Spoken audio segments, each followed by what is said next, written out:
Why the samskara, particularly Shodhana samskara, is so important for the therapeutic use of metals and minerals. Why it is so important? If you want to use any metals and minerals in as a medicine, then why it becomes so important? Like Shodhana samskara becomes why it is so important. How Rasashastra might have evolved. See, I'm connecting why Shodhana and Genesis of Rasashastra, right? Namaste, welcome to Ayur Bodha. Myself, Dr. Mahesh Savalagimath. Today, I am going to tell what I think, what are my thoughts about how probably Rasa Shastra might have evolved. So, we'll try to understand Genesis of Rasashastra. If there are any spelling mistakes, please overlook them. So, disclaimer is whatever I'm going to tell here are strictly my own thoughts, and I used to get these thoughts many years. Since many years, I'm getting these thoughts, and sometimes I've shared these things with some of my students and some colleagues also. It's okay for them. So let us see whether it goes well with you people or not, right? So, Rasa Shastra is the branch of Ayurveda which can say one of the most important pillar of Ayurveda practice, right? It, it evolved into the conversion of metals and minerals as very effective therapeutic agents, right?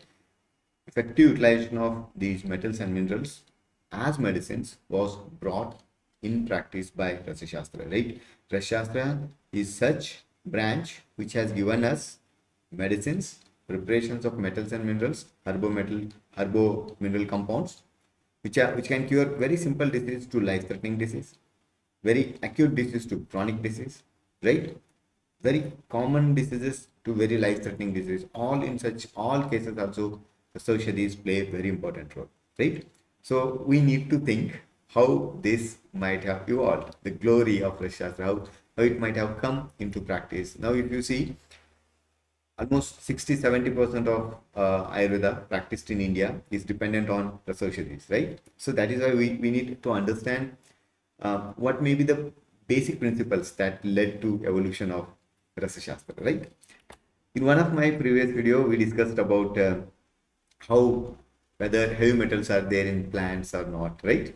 So there, this might have led to the genesis of Rasashastra, right? What it says, Acharya Charaka says, Rasanartho Rasastasya Dravyamapa Kshitistata. What he says, the root Karana Dravya for the rasa or any karma, any guna to evolve or to occur in a dravya is nothing but Prithvi Mahuta and Jala Mahuta, right?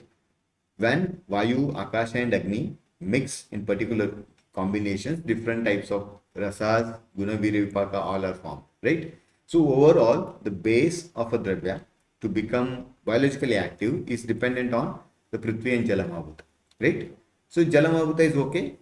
Prithvi Mahuta, what is Prithvi Mahuta? The same chapter, Acharya Charaka says, it's nothing but metals and minerals, Swarna, Rajata, Tamra, Kansa, Loha, right? Mukta, Mani. These are like these all are explained, right? Even Sikata and all. So nothing, these are nothing but what is Prithvi Mahabhuta present in herbs is nothing but metals and minerals, right? So the time when this was like herbal preparations were in practice, at that time there might have been some Vaidyas who thought a lot about this petition. Rasanartho rasastasya dravyamapakshitistata. Right? Means the main active principles of any herb are coming from the Mahabhutas that are present in that herb. Right? Particularly Prithvi Mahabhuta, because that is the base, Prithvi and Jala Mahabhuta. Akasha, Vayu and Agni, they are in permutation combinations, they are changing the actions, right? They might have thought that these are the Mahabhutas because of them, because of that Prithvi Mahabhuta, particularly the drug is acting, right? So they might have thought, what if we use directly those Prithvi Mahabhuta as medicine? What will happen? First of all, the dose will reduce, right? The dose will reduce. For example, if 100 ml of Kashaya is giving us 100 mg of one particular Mahabhuta, then instead of drinking 100 ml of Kashaya, they might have thought, let us give 100 mg of the Prithvi Mahabhuta itself, that particular metal or mineral, right? So the dose will reduce. The taste, right? Taste will not be a problem at all, right? 100 ml Tikta Kasha, Tikta Rasa Pradhana Kasha drinking, and 100 mg of same, even if it has got that little bit taste also, doesn't bother much. And third important thing is 100 ml of Kashaya takes some time to get absorbed into circulation to bring that 100 mg of active principle, that Pruthimabhuta or metal and mineral, into circulation and make it active. But when that only 100 mg is given, absorption is very quick and action is very quick, right? They might have thought like this, which is nothing but the basic principle of Rasashastra, right? Rasaushadhi is what is said, Rasendra Sarasangra, it is said, Alpamatropayogitvāt, Araser, Aprasangatah, Kshipram Arigadaitvad, Aushadebhyo Adhiko Rasah. So main what is there? Alpamatra, Arasa, right? Quantity is less quantity is required. Taste will not be, a palatability issues will not be there. And very important is Kshipra Aragyadai, quick in action. So by this, they might have thought like, let us use these Mahabhutas directly. So then they might have started using Prithimabhuta, that is mind, metals and minerals directly as medicines. And they might have faced the complications, side effects. The disease might have subsided, the target disease, but complications, side effects might have occurred. From where we get idea about this? There are. In you take any Rasashastra book, you go to any Dhatu or anything, there you will find Ashuddha Bhakshana Lakshana and their Chikitsa. If any metal or a mineral is consumed without processing, without the Shodhana Samskara, then what and all complication will happen, that Acharya has listed, and then they have given treatment for that also. So from where they noticed this, Ashuddha Sevan, maybe when they were using the directly mined these metals and minerals, they might have noticed them. These are the things that are going to happen, so we need to treat like this, right?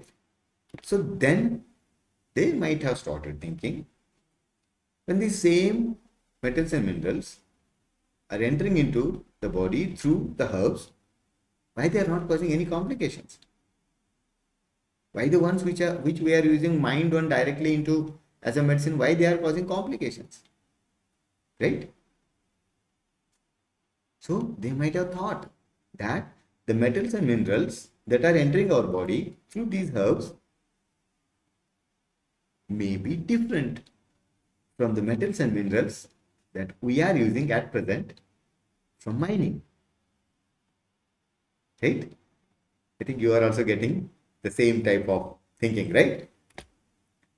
So then they might have understood the metals and the minerals that enter our body through the herbs must be phytometals and phytominerals, or the metals and minerals that enter into the plant, they will get converted into phytometals and phytominerals, which must be safe, which may be safe, or which are safe and efficacious, right?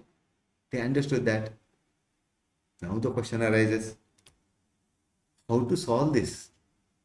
How to solve this? What will be the option to solve this problem? So convert the mined metals and minerals into phytometals and minerals, right? Because we are thinking that the metals and minerals that are entering our body through the plants are phytometals and phytominerals. So to make safer use of mined metals and minerals, we should convert them into phytometals and minerals, right? So how to do that? Then came the concept of Shodhana, right? You might have studied, when you study some Samhitas, we find a lot of explanation about samskara. Acharya Charaka has elaborately explained samskara. Shodhana is nothing but a type of samskara.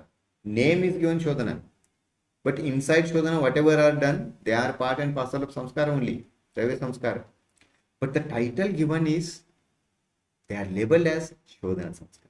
Means making those metals and minerals which are harmful in their form, in the way from when they are mined. If we use them, mined metals and minerals only if we use, they are harmful. So they are treated them as visha or toxic. So to reduce their toxicity, to make them safe, Shodhana, remove the doshas from that. Means removing doshas may be meaning that converting them into safer forms, which is nothing but maybe, like, I'm telling my thoughts, so maybe I'll be using a lot. So it's an imagination. It's my thinking like that. So Shodhana will convert them into phytometals and phytominerals, and then they'll become very safe and efficacious. Then they will achieve their goal. Alpamatroprayogitva arase aruche aprasangatah kshipramaragyadatva aushadebhyo adhikorasa. Right?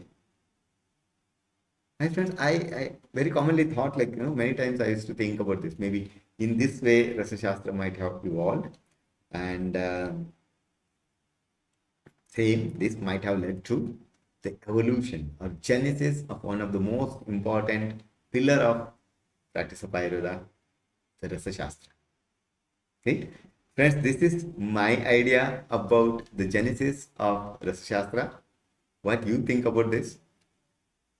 Are you agree with my thoughts about the genesis of Rasashastra? Please do write in the comments. If you have your own ideas, if you feel you have some maybe some other reasons maybe there for the evolution of Rasashastra, please write them in the comments. And I told you, this is strictly my opinion. It's not documented anywhere. It's not written in anywhere. Don't ask me from where you got. So there is no reference.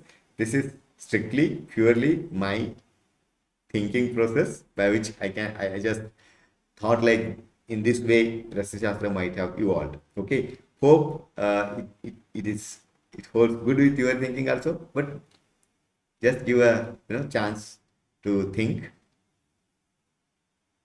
for understanding the genesis of Rasashastra, and please do write your opinions in the comments. Okay, thank you for watching. Take care. See you again in next video. Namaste.